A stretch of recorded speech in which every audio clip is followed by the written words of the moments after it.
हाँ जी, तो जिस चीज़ को आप लोग वीडियो की थंबनेल पर देखकर इस वीडियो पर क्लिक किया है, वो चीज़ इस वीडियो के अंदर है, लेकिन उसे जानने के लिए थोड़ा सा पेशेंस बनाए रखिए। और हाँ, एक और चीज़, आपको ये वीडियो टॉपिक और वीडियो कैसा लगा उसके ऊपर अपना ट्रू ओपिनियन कमेंट बॉक्स में ज़रूर बताइएगा। तो अब वीडियो शुरू हो रहा है, देखते रहिए। फेमिनिज्म, इसका मतलब है कि एक लड़की को भी सोसाइटी में उतना ही हक होना चाहिए जितना एक लड़के के पास किसी भी चीज़ को करने के लिए होता है, जैसे कि पढ़ाई, एम्प्लॉयमेंट हो गई। कहने का मतलब वो हर एक चीज़ जो एक लड़का कर सकता है वो लड़की भी कर सके। सिर्फ लड़की को इसलिए जज ना कर दिया जाए कि वो एक लड़की है इसलिए वो इन्फीरियर है, वो ये चीज़ नहीं कर सकती, और तुम एक लड़के हो तो तुम ये चीज़ कर सकते हो क्योंकि तुम सुपीरियर हो। यानी कि जो भी ये फालतू के बिलीव्स थे, इनको ख़त्म करने के लिए और दोनों जेंडर्स के बीच इक्वालिटी लाने के लिए फेमिनिज्म को इंट्रोड्यूस किया गया था। पर कई बार लड़कियां इस फेमिनिज्म का गलत फ़ायदा उठाती हैं और अपने मन में ये बिलीफ बना लेती हैं कि वो एक लड़की है इसलिए उसे मेल से ज़्यादा प्रायोरिटी मिलनी चाहिए। या कई बार लड़कियां अपने नेम, फेम और पर्सनल प्रॉफिट के लिए दूसरे लड़कों पर झूठा ब्लेम लगा देती हैं, और इसको कहा जाता है सूडो फेमिनिज्म। और जब एक लड़की अपने राइट्स का गलत इस्तेमाल करती है और किसी लड़के पे इस तरह का ब्लेम लगा देती है, तो ये सिर्फ कोई नॉर्मल बात नहीं रहती उस लड़के के लिए। इसका असर उसके करियर पे, उसकी मेंटल हेल्थ पे, सोसाइटी को देखने के नज़रिए पे और उसके फैमिली पे बहुत ज़्यादा पड़ता है। और हमारे यहाँ की जो सोसाइटी है, वहाँ तो अगर लड़की ने कोई बात कहा है तो लोग पहले ही बिना सच्चाई को जाने उस लड़के को और उसकी फैमिली को, उसकी परवरिश को जज कर देते हैं। सूडो फेमिनिज्म के आपको बहुत सारे एग्जाम्पल सोसाइटी में मिल जाएंगे, और उनमें से ही कुछ पर हमने इस वीडियो में भी बात किया है, जहां पर लड़कियां पूरी तरह से गलत थी और उन्होंने लड़के के ऊपर गलत इल्ज़ाम लगाया या अपने फेमिनिज्म का गलत तरीके से फ़ायदा उठाया।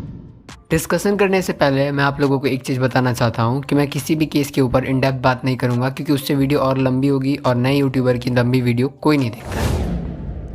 तो जो पहला केस है वो है जसलीन कौर का, जहां जसलीन ने अपने सोशल मीडिया अकाउंट्स पर इस लड़के की तस्वीरें डाली थी और लिखा था कि इस लड़के ने उसे ट्रैफिक सिग्नल पर सेक्सुअली हरास किया। जसलीन की ये पोस्ट कुछ दिनों में ही बहुत ज़्यादा वायरल हो गई, जिसके बाद लोगों ने सर्वजीत को बहुत भला बुरा कहा। लेकिन जो उसके अलावा हमारी इंडियन मीडिया है, उसने तो सर्वजीत को नेशनल प्रिवर्ट और दिल्ली का दरिंदा जैसे लेबल दे दिए। जबकि फैक्ट वाली बात यह है कि अभी तक कोई भी जजमेंट कोर्ट की तरफ से नहीं आई थी, लेकिन इन लोगों ने उसे ऐसे ऐसे लेबल दे दिए। इसके बाद सर्वजीत की जॉब चली गई, उसका करियर ख़त्म हो गया, फिर उसके ऊपर सेक्सुअल हरेसमेंट्स के चार्जेस लगे और उसे अरेस्ट कर लिया गया। और फिर कोर्ट में उसके ऊपर सुनवाई चलना शुरू हुई, जो 2015 से 2019 तक चली। और एक चीज़ इसमें यह है कि जो जसलीन थी वो एक भी बार किसी भी सुनवाई में कोर्ट में प्रेजेंट नहीं थी। 4 साल तक कोर्ट में सुनवाई चलती रही और उसके बाद एक आई विटनेस आया और उसने अपनी स्टेटमेंट दी कोर्ट में, जिसके बाद जाके ये बात पता चली कि सर्वजीत की कोई गलती नहीं थी और फिर जाकर सर्वजीत को निर्दोष साबित किया गया। जो अगला केस है वो है जोमेटो डिलीवरी बॉय वाला, जहां इस मेकअप आर्टिस्ट ने डिलीवरी बॉय के ऊपर ये ब्लेम लगाया कि डिलीवरी के टाइम को लेकर के दोनों के बीच कुछ आर्ग्यूमेंट हुई, जिसके बाद डिलीवरी बॉय ने गुस्से में इसकी नाक फोड़ दी। और ये वीडियो इसने अपने सोशल मीडिया अकाउंट पर शेयर किया, जहां से वीडियो बहुत ज़्यादा वायरल हुई और फिर लोगों ने डिलीवरी बॉय को बहुत ज़्यादा क्रिटिसाइज़ किया। कुछ दिनों बाद जाकर ये पता चला कि जो लड़की थी वो गलत थी और डिलीवरी बॉय ने जो अपनी स्टेटमेंट दी थी वो सही थी।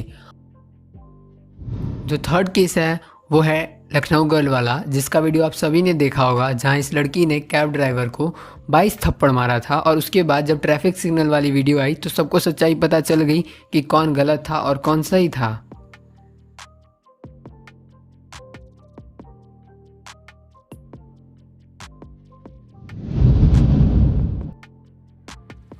जो अगला केस है वो है एक रियलिटी शो का, जो 2010 या 9 के आसपास हुआ था, जिसमें इस लड़के का इस लड़की से कुछ आर्ग्यूमेंट हो जाता है, जिसके बाद ये लड़का उससे बात करने के लिए मना कर देता है। उसके बाद ये लड़की आती है और उस लड़के को एक थप्पड़ मार देती है, और ये बात ये लड़का नहीं सह पाता और वो भी बदले में एक थप्पड़ जड़ देता है। उसके बाद जो भी लोग वहाँ थे स्टेज के आसपास, वो सब उसे मारने लगते हैं क्योंकि तूने लड़की पे हाथ कैसे उठाया, जबकि कोई भी इस बात का ध्यान नहीं देता कि उस लड़की को आखिर हक ही किसने दिया उसे थप्पड़ मारने का। बाद में जा कर के इस लड़की ने, जिसने उस लड़के को थप्पड़ मारा, और वो जो एंकर जिसने उस लड़के की पिटाई की, इन दोनों का करियर बिल्कुल ख़त्म हो गया। वैसे इस लड़के का नाम, जिसको इन्होंने मारा, उसका नाम है रवि भाटिया, और उसने आगे जा कर के जोधा अकबर सीरियल में सलीम का कैरेक्टर किया था। तो ये थी कुछ केसेस जिनमें लड़कियों ने अपने लड़की होने का गलत फ़ायदा उठाया और किसी लड़के पर गलत ब्लेम लगाया।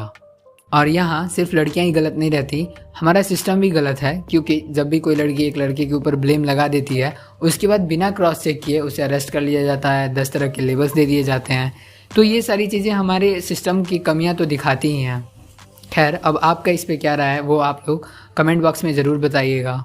लड़कियों से भी एक हम्बल रिक्वेस्ट है कि वो फेमिनिज्म का इस तरह से फ़ायदा ना उठाएं, क्योंकि लॉन्ग टर्म में जाके अगर लड़कियां ऐसे ही करती रहेंगी तो लोगों का लड़कियों से भरोसा ही हट जाएगा और फिर कोई लड़की के साथ कुछ रियलिटी में भी हुआ रहेगा तो लोग उस बात को नहीं मानेंगे। तो इसलिए ऐसा मत करो यार। तो ये था आज का वीडियो, अच्छी लगी हो तो शेयर ज़रूर कर देना। Thank you.